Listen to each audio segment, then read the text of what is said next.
అందరికీ షలోం.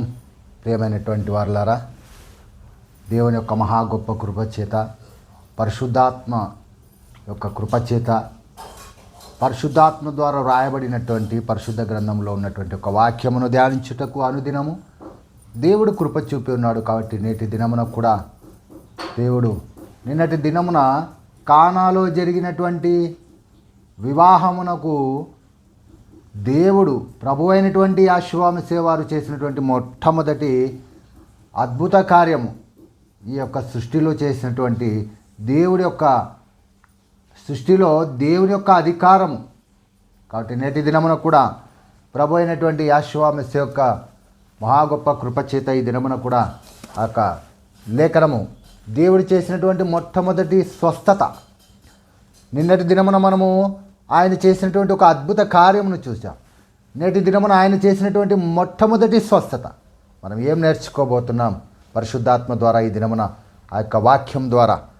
పరిశుద్ధ గ్రంథంలో యోహాను సువార్త 4వ అధ్యాయం 46వ వచనం మనం బహు జాగ్రత్తగా చూసినట్లయితే 46వ వచనం నుంచి కానాలో దేవుడు వివాహమును జరిగించి 6 రాతి బాణలలో దేవుడు నీళ్లను నింపి ద్రాక్షారసమునుగా మార్చాడు.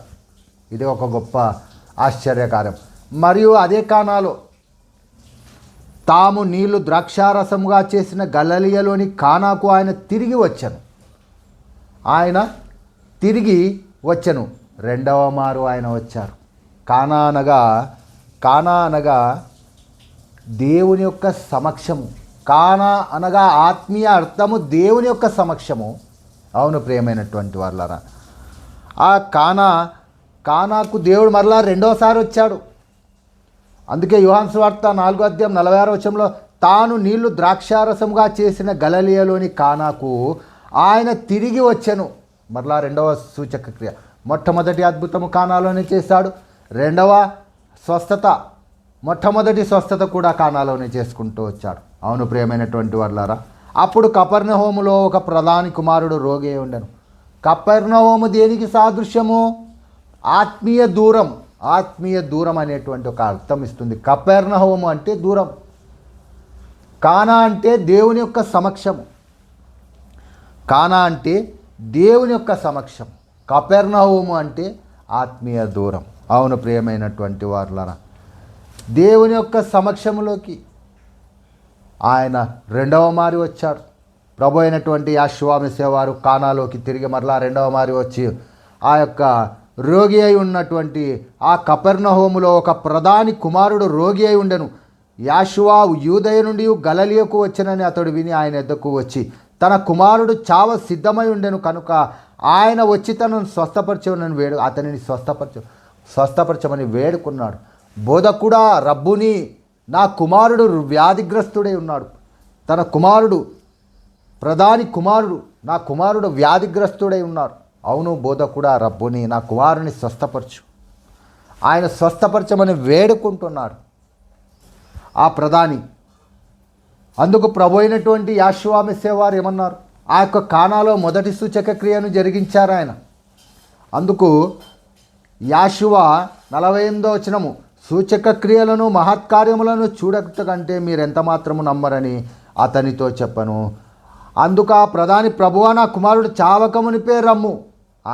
చావకమునిపే రమ్మని ఆయనను వేడుకున్నాడు. ఆయనను వేడుకున్నప్పుడు నీవు వెళ్ళము, నీ కుమారుడు బ్రతికి ఉన్నాడని మాట మాత్రము సెలవిచ్చాడు ప్రభు అయినటువంటి యేషువ.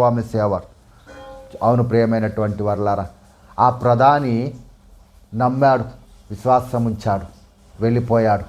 తన కుమారుడు స్వస్థపరిచాడు. ఏ గంటకు నా కుమారుడు బాగుపడ్డాడు అని విచారించాడు. ప్రభు అయినటువంటి యేషువ వారు ఏ మాట అయితే ఏ సమయమునకు సెలవిచ్చారు అదే సమయమునకు నీ కుమారుడు బాగుపడ్డారని అతని దాసులు అతన్ని ఎదుర్కొని అతనితో చెప్పారు. అవును ప్రియమైనటువంటి వాళ్ళారా, కపెర్నహూము అంటే ఆత్మీయ దూరం, కానా అనగా దేవుని యొక్క సమక్షం. అవును ప్రియమైనటువంటి వాళ్ళారా, కానాలో దేవుడు మాట మాత్రము సెలవిచ్చాడు. దూరమున ఉన్నటువంటి ఆ యొక్క ప్రధాని యొక్క కుమారుడు స్వస్థపరచబడ్డాడు. ఇందులోని ఆత్మీయ సత్యము నేటి దినమున పరిశుద్ధాత్మ దేవుడు తెలియపరుస్తూ వస్తున్నాడు. తండ్రి యొక్క హృదయము పిల్లల పట్ల ఎంత వేదనభరితమైనటువంటి హృదయం. ప్రధాని యొక్క కుమారుడు రోగి అయి ఉన్నాడు.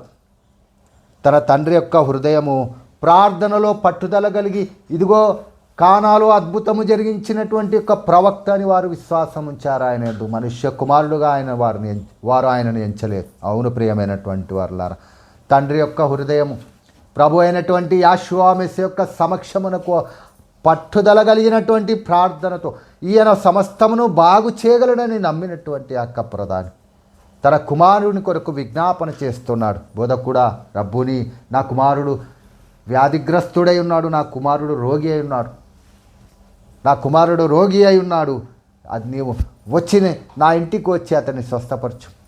అవును ప్రియమైనటువంటి వారులారా, యాయీరు కూడా మార్కు సువార్త 8వ అధ్యాయం 23వ వచనంలో తన కుమార్తె కొరకు యాయీరు కూడా విజ్ఞాపన చేశారు. అవును ప్రియమైనటువంటి వారులారా, దేవుడు మాట మాత్రం సెలవిచ్చాడు. చూడండి, పరిశుద్ధ గ్రంథంలో 107వ కీర్తనలో మనం బహుజాగ్రత్తగా చూసినట్లయితే 107వ కీర్తన 20వ వచనము, యెహోవా ఆయన తన వాక్కును పంపి వారిని బాగు చేసెను, ఆయన వారు పడిన గుంటలో నుండి వారిని విడిపించు. ఆయన తన వాక్కును పంపి వారిని బాగు చేశారు. ఆయన మాట మాత్రము సెలవిచ్చారు. ఇంట ఉన్న తన కుమారుడు స్వస్థపరచబడరు. అవును ప్రియమైనటువంటి వారులారా, దేవుడు 107వ కీర్తన 6వ వచనంలో వారు కష్టకాలమందు యెహోవాకు మొరపెట్టిరి, ఆయన వారి ఆపదలో నుండి వారిని విడిపించను. కష్టకాలమందు ఆ ప్రధాని యొక్క కుమారుడు వ్యాధిగ్రస్తుడైన తన కష్టకాలంలో ఆయన మొరపెట్టాడు. పట్టుదల కలిగి విజ్ఞాపనతో ప్రార్థనలో పట్టుదల కలిగి బోధకుడై రబ్బుని యెహోవా మెస్సియా వారి వద్దకు వచ్చాడు. బోధకుడా, రబ్బుని, నా కుమారుడు వ్యాధిగ్రస్తుడై ఉన్నాడు. తండ్రి యొక్క ప్రార్థన పట్టుదల, తండ్రి యొక్క హృదయము ఆ యొక్క కానాలో ఉన్నటువంటి దేవుని యొక్క సమక్షంలోకి నడిచాడు. అవును ప్రియమైనటువంటి వారులారా, కపెర్నహూము అనగా దూరమున ఉన్నటువంటి ఆత్మీయ దూరము, తండ్రి కుమారుడు ఆత్మీయ దూరమున ఉన్నటువంటి ఆ యొక్క కుమారుడిని దేవుని యొక్క వాక్కు చేత మాట చేత దేవుడు స్వస్థపరిచేవాడు. నీవు వెళ్ళుము, నీ కుమారుడు బ్రతికి ఉన్నాడు. 50వ వచనం మనం పరిశుద్ధ గ్రంథంలో 50వ వచనం చూస్తే, నీవు వెళ్ళుము, నీ కుమారుడు బ్రతికి ఉన్నాడని అతనితో చెప్పగా ఆ మనుష్యుడు యెహోవా తనతో చెప్పిన మాట నమ్మి వెళ్ళిపోయాడు. అవును ప్రియమైనటువంటి వారులారా, దేవుడు చేసేటువంటి ఒక గొప్ప ఆశ్చర్యకార్యం పరిశుద్ధ గ్రంథంలో మాట చేత ఆయన స్వస్థపరిచాడు. ఎక్కడ చూసాం మనం పరిశుద్ధ గ్రంథంలో? 2వ రాజుల గ్రంథము 5వ అధ్యాయం 9వ వచనంలో నయమాను గుర్రములతోనూ రథములతోనూ ఎలీషా ఇంటి దగ్గరికి వెళ్ళాడు. ఎలీషా ఏమన్నాడు? నీవు పోయి యొర్దానులో 7 మార్లు మునుగుము, నీకు పట్టినటువంటి కుష్టు సైతము విడిచిపెట్టి వెళ్ళిపోతుంది. నా దేశంలో ఎంతో గొప్ప నదులున్నాయి, అయినా కూడా ఈ ప్రవక్త తన చేతిని నాపై ఆడించి నా రోగమును బాగు చేస్తాడని నేను నీ వద్దకు వచ్చి ఉన్నాను. తండ్రి తన కుమారుడు రోగి ఉండట చూచి యెహోవా దగ్గరికి వచ్చి ఆ యొక్క ప్రధాని, నీవు నా ఇంటికి వచ్చి నా కుమారుని చేయి పెట్టి ముట్టి స్వస్థత దయచేయమని వేడుకొన్నాడు. నయమాను కూడా ఎలీషా వద్దకు వచ్చి, ఈ ప్రవక్త, ఈ దైవజనుడు నా మీద నా రోగము వ్యాధి చేత ఉన్న నన్ను తన చేయి పెట్టి తన చేయిని ఆడించి స్వస్థపరుస్తాడని విశ్వాసం ఉంచారు. అవును ప్రియమైనటువంటి వారులారా, కానీ ఎలీషా ఏమన్నాడు? నీవు వెళ్ళి యొర్దానులో 7 మార్లు మునుగుము, నీవు స్వస్థత పొందుకుంటావని ఎలీషా వాక్కు మాట చేత సెలవిచ్చాడు. అవును ప్రియమైనటువంటి వారులారా, దేవుని యొక్క వాక్కు ఎంతో గొప్పది. దేవుని యొక్క మాట చేత కార్యములు, తన వాక్యము చేత కార్యములు జరుగుతాయి. అవును ప్రియమైనటువంటి వారులారా, అందుకే తన దాసుడు వచ్చి చెప్పాడు, నాయన, ఆ ప్రవక్త ఏదైనా ఒక గొప్ప కార్యం చేయమని నియమించినలా నీవు చేయకుందు, అయితే స్నానం చేసి శుద్ధుడవు కమ్మని మాట మాత్రం సెలవిచ్చాడు ఎలీషా. అవును ప్రియమైనటువంటి వారులారా, ఎలీషా యొక్క మాటను విని నయమాను స్వస్థపడ్డాడు. ప్రభు అయినటువంటి యెహోవా మెస్సియా మాట విని ఆ యొక్క ప్రధాని తన కుమారుని స్వస్థత పొందుకున్నాడు. కుమారుడు తండ్రి ప్రభు అయినటువంటి యెహోవా మెస్సియా వారి మాట యందు విశ్వాసం ఉంచాడు. అందుకే కీర్తనలో 101:20లో 107:20లో ఆయన తన వాక్కును పంపి వారిని బాగు చేశాను. ఒకరి విశ్వాసం ఇంటి వారి యొక్క రక్షణ కొరకు కారణమైంది. తండ్రి యొక్క విశ్వాసము కుమారుని స్వస్థపరిచింది. తండ్రి యొక్క ప్రార్థన కుమారుని, పట్టుదల కలిగిన తండ్రి యొక్క ప్రార్థన కుమారుని స్వస్థపరచగలిగింది. అవును ప్రియమైనటువంటి వారులారా, అతడు యాషువాను వేడుకున్నాడు. నా కుమారుడు చనిపోటుకు సమీపముగా ఉన్నాడని వేడుకొన్నాడు. అందుకే అది విశ్వాసంతో వేడుకొన్నాడు. కాబట్టి దేవుడు కుమారుని మాట చేత ఆపద్దినమందు నన్ను పిలుచుము, నేను మొరపెట్టదనని కీర్తనల గ్రంథము 50 సెలవిస్తుంది. అవును ప్రియమైనటువంటి వారులారా, అద్భుతాలపై ఆధారమైనటువంటి యొక్క విశ్వాసం. సూచక క్రియలు చేశాడు ఆయన కానాలో. అద్భుతాలపైన వారు ఆధారపడ దేవుడు ఏం కోరుకుంటున్నాడు? వాక్యము పైన మీరు విశ్వాసం ఉంచండి, మాట పైన మీరు విశ్వాసం ఉంచండి, పరిశుద్ధ గ్రంథము పైన మీరు విశ్వాసం ఉంచండి అని దేవుడు సెలవిస్తున్నాడు. మాట మాత్రము సెలవిచ్చను, అతని కుమారుడు తన ఇంటి యందు స్వస్థపరచబడను. అవును ప్రియమైనటువంటి శతాధిపతి, మత్తయి సువార్త 8వ అధ్యాయంలో శతాధిపతి తన దాసుని కొరకు విజ్ఞాపన చేశాడు. బోధకుడా, రబ్బుని, నీవు నా ఇంటిలోనికి వచ్చుటకు నేను పాత్రుడను కానని తనను తాను తగ్గించుకున్నాడు. అవును ప్రియమైనటువంటి వారులారా, విశ్వాసము మాట మాత్రము, ఆయన మాట యందు విశ్వాసం ఉంచితేనే స్వస్థత పొందగలం. పరిశుద్ధ గ్రంథము ఆయన వాక్కు జీవము కలది. ఆది మొదలుకొని అనాది అంతము వరకు ఆ వాక్యము సజీవమై ఉన్నది. ఆ వాక్యము యందు మనము విశ్వాసం ఉంచితేనే స్వస్థత పొందుకొనగలం. అవును ప్రియమైనటువంటి వారులారా, విశ్వాసము లేకుండా దేవునికి ఇష్టడుగా ఎప్పుడు కూడా ఉండలేం.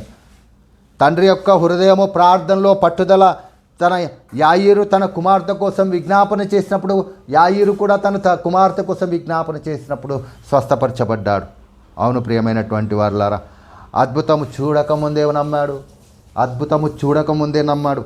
తన కుమారుడు చావ సిద్ధమైన ప్రభు అయినటువంటి యాషోవామి సేదకు వెళ్ళినప్పుడే, అద్భుతము జరగకముందే నమ్మాడు. ఆయన మాట యందు విశ్వాసం ఇచ్చాడు, స్వస్థత పొందుకున్నాడు.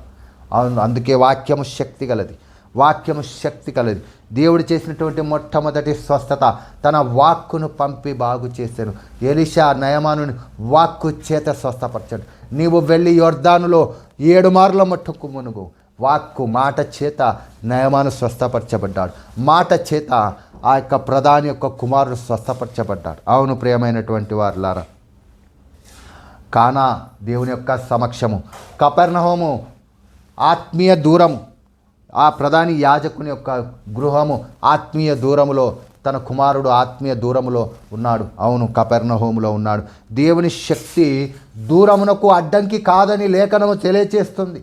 దేవుని యొక్క మాట దూరమునకు అడ్డంకి కాదు. అవును ప్రియమైనటువంటి వారులారా, నీ కుమారుడు బ్రతికి ఉన్నాడు, నీ కుమారుడు బాగుపడ్డాడని దేవుడు మాట ఇచ్చాడు, సెలవిచ్చాడు. నీ కుమారుడు బాగుపడ్డాడు. వాక్యమునందు ఆ మాట యందు విశ్వాసం ఉంచాడు తండ్రి. అందుకే కీర్తనలు 107:20 ఆయన తన వాక్కును పంపి వారిని బాగు చేశాను. రోమియోలకు రాసిన పత్రిక 10వ అధ్యాయం 7వ వచనంలో కూడా లేఖనం ఏమని సెలవిస్తుంది? వినుట వలన విశ్వాసము కలుగును. విన్నాడు, ఆయన మాట విన్నాడు, విశ్వాసం కలిగింది, స్వస్థతను పొందుకున్నాడు. వినుట వలన విశ్వాసం కలుగును. అవును ప్రియమైనటువంటి వారులారా, దేవుని యొక్క వాక్యం వింటేనే విశ్వాసం. ప్రభు ఎలీషా యొక్క మాటను విన్నాడు, నయమాను స్వస్థపరచబడ్డాడు. ప్రభు అయినటువంటి యాషువామిసేవ వారి మాట విన్నాడు, అధికారి తన కుమారుని బాగు చేసుకున్నాడు. యాయీరు ప్రభు అయినటువంటి యాషువామిసే యొక్క మాట విన్నాడు, తన కుమార్తెను బ్రతికించుకున్నాడు. అవును ప్రియమైనటువంటి వారులారా, మాట మాత్రము సెలవేమో, నా కుమారుడు స్వస్థపరచబడు, నా మాట మాత్రము సెలవేమో ప్రభు, ఆ బోధకుడా నా దాసుడు స్వస్థపరిచాడు అని శతాధిపతి వేడుకున్నాడు. అవును ప్రియమైనటువంటి వారులారా, వినుట వలన విశ్వాసం కలుగును. రోమియోలకు రాసిన పత్రిక 10:17 వచనము, వినుట వలన అద్భుతము కన్నా గొప్పది వాక్యం అని లేఖనము సెలవిచ్చుచున్నది. దేవుని శక్తి దూరముకు అడ్డంకి కాదు అని వాక్యం సెలవిచ్చు. విశ్వాసము చూడకముందే ప్రారంభము. విశ్వాసం ఎప్పుడు ఉండాలి? అద్భుత కార్యము చూడకముందే విశ్వాసం ఉంచాలి మనం. దేవుడు అద్భుత కార్యం, ఓ తండ్రి యొక్క విశ్వాసం కుమారుని స్వస్థపరచబడింది. కాబట్టి ప్రియమైనటువంటి వారులారా, దేవుని యొక్క గొప్ప ఆశీర్వాదం యాషువామిసే వారు కానాలో జరిగించినటువంటి 2వ సూచక క్రియ, 2వ అద్భుత కార్యం, వాక్యం నందు విశ్వాసం ఉంచారు వారు. అవును ప్రియమైనటువంటి వారులారా, దేవుని యొక్క మహా గొప్ప కృప ఇది, దేవుని యొక్క మహాశక్తి. అందుకే ప్రతి ప్రసంగిలో ప్రతిదానికి సమయం కలదు, ప్రతిదానికి సమయం కలదని దేవుడు సెలవిస్తున్నాడు. ప్రతిదానికి సమయం కలదు. గలతీయులకు రాసినటువంటి పత్రిక 4వ అధ్యాయం 4వ వచనం, కాలం సంపూర్ణమైనప్పుడు మనుష్య కుమారుడు ఆయన భూమి మీదకి వచ్చారు. ఒకరి విశ్వాసం యెహోషువ గ్రంథం 24:15 ప్రతిదానికి సమయం కలదు. గలతి 4:4 కాలం సంపూర్ణమైనప్పుడు మనుష్య కుమారుడు భూమి మీదకి వచ్చాను. అవును ప్రియమైనట్టు ఆ కాలం వచ్చింది, ఆ సమయం వచ్చింది. దేవుడు తన వాక్కును పంపి బాగు చేస్తాడు. యెహోషువ గ్రంథము 24:15 నేనును నా ఇంటి వారును యాషువానందు విశ్వాసం ఉంచెదము అని యెహోషువ బలమైనటువంటి ఒక మాటను చెప్పుకుంటూ వచ్చాడు. అపోస్తుల కార్యాలు 16:31 అప్పుడు ప్రభు అయినటువంటి యాషువా మెస్సీయనందు విశ్వాసం ఉంచు నీవు నీ ఇంటి వారును రక్షణ పొందుదురని లేఖనము సెలవిచ్చుచున్నది. అవును ప్రియమైనటువంటి వారులారా, ఇది దేవుడు చేయు గొప్ప అద్భుత కార్యము. కాబట్టి దేవుని యొక్క మాట నందు విశ్వాసం ఉంచడమే గొప్ప కార్యం. ఇది దేవుడు చేసేటువంటి గొప్ప అద్భుత కార్యం. అందుకే కానాకు మరలా రెండవసారి ఆయన వచ్చాడు. రెండవసారి మరలా ఆయన రాబోతున్నాడు. కానానుగా దేవుని యొక్క సమక్షం, దేవుని ఆత్మ సముద్ర జలములపై అల్లాడుచుండెను. ఈ యొక్క జలములు జనములకు సాదృశ్యమని ప్రకటన 17వ అధ్యాయం సెలవిస్తున్నది. మన మధ్యలోనే ఆయన, దేవుడు లోకమును ఎంతో ప్రేమించను, మన మధ్యలోనే ఆయన పరిశుద్ధాత్మ ఉన్నది. ఆయన తిరిగి కానాకు రెండవ మారు వచ్చాడు. దేవుని యొక్క రాకడ రెండవ మారు ఆయన వచ్చాడు. యోనా గ్రంథం 3వ అధ్యాయం 1వ వచనంలో రెండవ మారు దేవుని యొక్క వాక్కు యోనాకు ప్రత్యక్షమైంది. రెండవసారి దేవుని వాక్కు ప్రత్యక్షమైంది యోనాకు. అవును ప్రియమైనటువంటి వారులారా, అధికారి తన బాధను వేదనను తెలియచెప్పుకుంటూ వచ్చాడు. తండ్రి యొక్క హృదయము యాషువా యొక్క వాక్యము జీవం పోసింది తన కుమారుని. కాబట్టి మనం కూడా అనుదినము లేఖనమును ధ్యానిస్తున్నాం. దేవుడు చేసినటువంటి మొట్టమొదటి స్వస్థత, రెండవ సూచక క్రియ కానాలో రెండవ మారు దేవుడు అక్కడికి మరలా కానాకి వచ్చాడు. దేవుని యొక్క సమక్షము కానా అంటే, కాబట్టి కపెర్నహూము అంటే ఆత్మీయ అర్థం. ఆయన మాట మాత్రం సెలవిచ్చాడు. ఆ అధికారి యొక్క కుమారుడు స్వస్థపరిచాడు. మాట మాత్రం ఎలీషా సెలవిచ్చాడు, నయమాను స్వస్థపరిచాడు. కాబట్టి వినటం వల్ల విశ్వాసం కలుగును. దేవుని మాటను విన్నాడు, స్వస్థత పొందుకున్నాడు. ఎలీషా యొక్క మాట విన్నాడు, నయమాను స్వస్థత పొందుకున్నాడు. మనం కూడా వాక్కును విందాం, స్వస్థతను పొందుకుందాం అనుదినము. దేవుడు మీ గృహములలో గొప్ప కార్యం జరిగించునుగాక.